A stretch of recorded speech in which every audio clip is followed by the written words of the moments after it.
The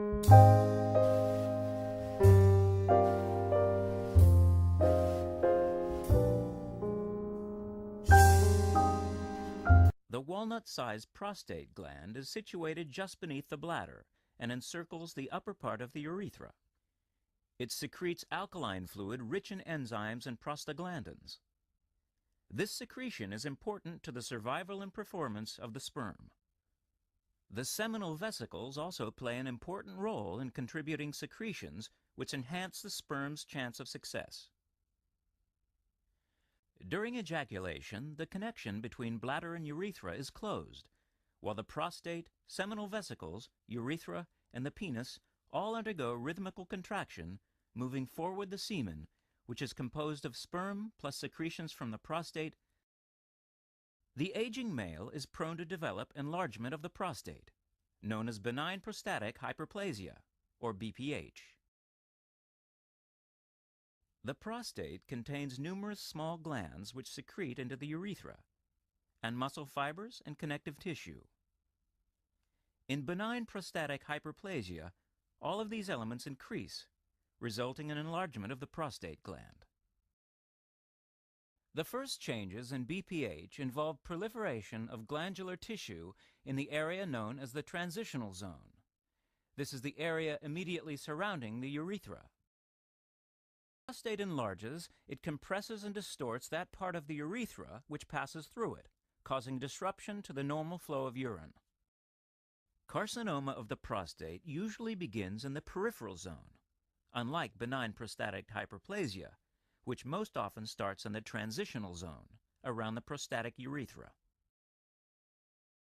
Unlike the situation in benign prostatic hyperplasia, where cell multiplication is much more controlled, in prostate carcinoma, the malignant cells multiply out of control, begin to invade the stroma, the connective tissue of the prostate, and extend beyond it to the surrounding structures such as the seminal vesicles.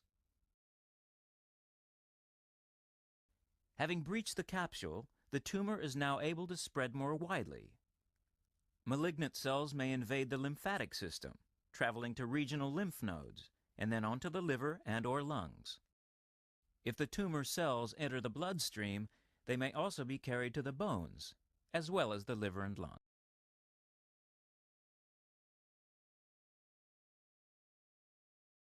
Benign prostatic hyperplasia may cause lower urinary tract symptoms, or LUTS.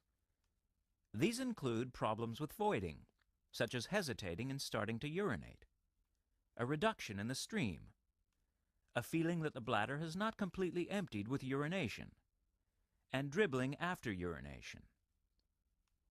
Nocturia, or increased frequency of urination at night, causing the person to get up more than once during the night, is another common symptom and may seriously interfere with sleep. Sometimes, despite frequent urination, the bladder may not empty completely, causing a large post-void residual urinary problem. This situation requires intervention to avoid problems associated with urinary retention, such as increased risk of infection, bladder stone formation, or cancer development. There may also develop storage problems due to irritation of muscles of the bladder wall and muscles surrounding the proximal urethra, causing the person to urinate more frequently.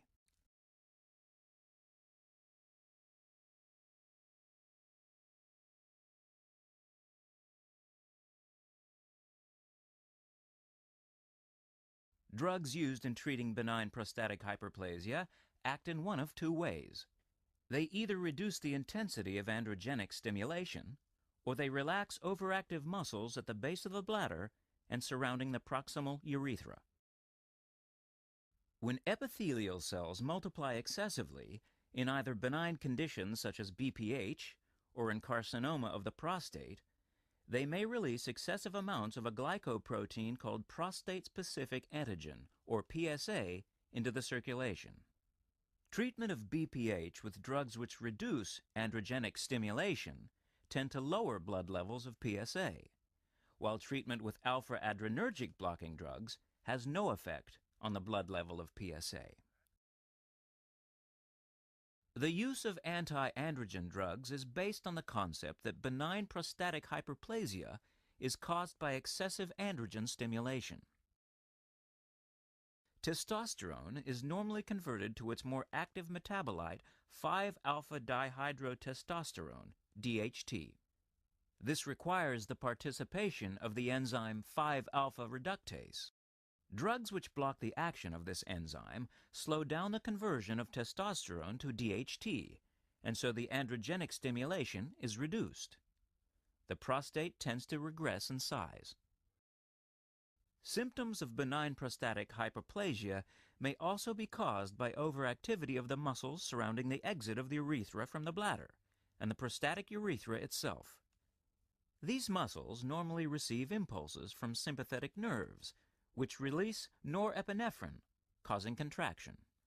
Alpha-adrenergic blocking drugs compete with norepinephrine for attachment to receptors in the muscle fibers at the base of the bladder muscle and in the wall of the urethra.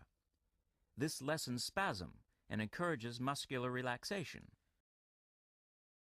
One theory is that alpha-adrenergic blocking drugs may also encourage apoptosis in the glandular cells of the prostate in men with BPH, tending to restore the balance between new cell production and old cell disappearance.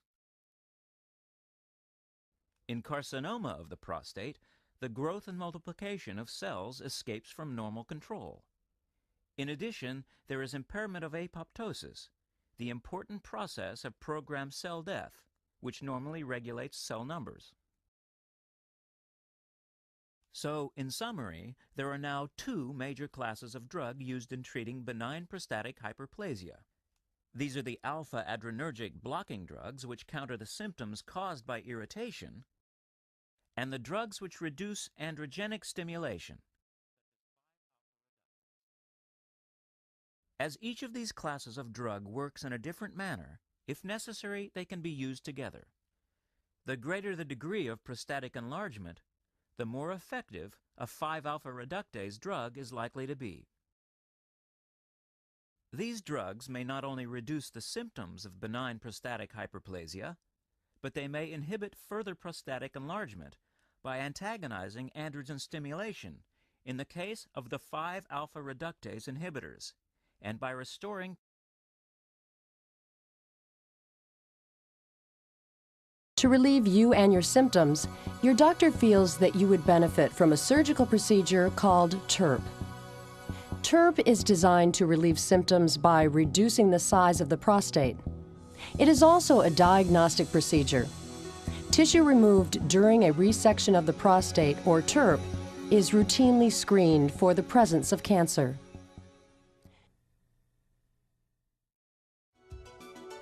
Your doctor will then lift your penis upward. A well-lubricated instrument called a resectoscope is then gently inserted into the urethra.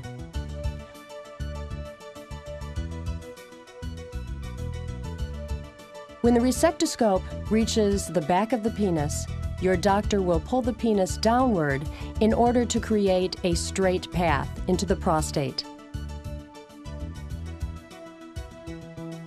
Once the instrument is inside the prostate, your doctor will extend a small loop of sharp-edged wire from the end of the resectoscope.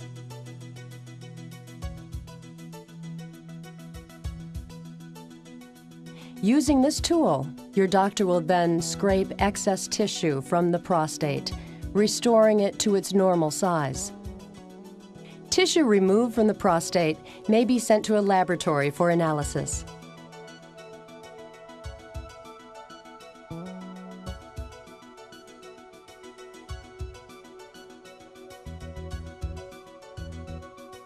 When the surgery is complete, your doctor will remove the resectoscope.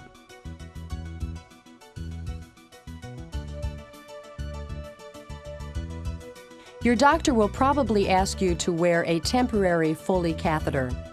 A Foley catheter is a narrow tube inserted through your urethra and into your bladder. The catheter is connected to a bag that is attached to your leg by a strap. While the Foley catheter is in place, urine will pass from your bladder into the bag. You will not need to urinate into a toilet. The nurse will show you how to change the bag when it's full. An appointment will be made for you to return to the doctor's office in a couple of days to have the catheter removed.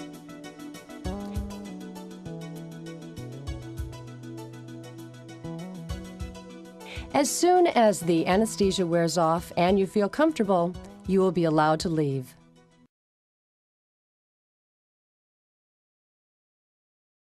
Visualization of the anatomy is initially performed with the resectoscope in the bladder, locating the ureteral orifices. The resectoscope is then pulled back into the prostatic fossa to assess the extent of lobar hypertrophy and confirm the location of the verumontanum and the external sphincter. Since HOLEP is performed using saline for irrigation, there is no risk for TUR syndrome. During the enucleation, the laser settings are adjusted to 2 joules and 50 Hz for a total power of 100 watts. Beginning at the level of the bladder neck at the 7 o'clock position, a groove is formed by cutting with the laser along the sulcus to a point just lateral and proximal to the verumontanum. This groove is deepened to the level of the surgical capsule of the prostate. Dissection of the right lobe is started by proceeding lateral to the verumontanum in a transverse fashion. Laser settings are adjusted to an energy of 2 joules and a frequency of 20 Hz during the process of apical dissection to prevent thermal injury to the sphincter. Risk of thermal damage is minimized due to the holmium laser low penetration into the tissue. Switch back to 2 joules and 50 to 40 Hz when away from the sphincter and continuing with the dissection. The groove should be defined initially with the tip of the laser fiber and then widened and deepened with the beak of the scope down to the level of the surgical capsule. Dissection in this plane is continued, staying between the apical tissue of the right lobe and the capsule by rotating the resectoscope in a clockwise direction during cutting. The lateral dissection continues in a circular fashion beyond the 12 o'clock position. The lateral and anterior wall of the right lobe is then freed from the surgical capsule by proceeding along the already defined plane. The dissection continues anteriorly and proximally until reaching the bladder neck. For the 12 o'clock incision and the creation of the anterior groove, the laser settings are adjusted to 2 joules and 50 Hz. Turning the resectoscope 180 degrees and starting at the bladder neck, a groove is cut along the anterior commissure until the level of the verumontanum is reached. Again, when working close to the sphincter area, you may want to modify the laser settings to 2 joules and 20 Hz to prevent external thermal damage. Starting at the 12 o'clock position and moving laterally, any remaining attachments at the floor of the capsule and the posterior bladder neck are divided. The right lobe is then carefully pushed into the bladder using the beak of the resectoscope. The plane between the left lobe and the floor of the surgical capsule is defined by cutting laterally from the verumontanum in a transverse fashion. The median lobe is dissected along with the left lateral lobe. Dissection of the median lobe, the left lobe apex, anterior portion of the lobe, and division of the remaining attachments at the bladder neck are done using the same technique used for the right lobe. When completed, the lobes are again pushed into the bladder using the beak of the resectoscope. HOLEP is suitable for any size of prostate, as the procedure removes the lobes from the capsule, regardless of their size. Before the morcellation is started, it is important to inspect the prostatic fossa and achieve hemostasis in order to optimize visualization.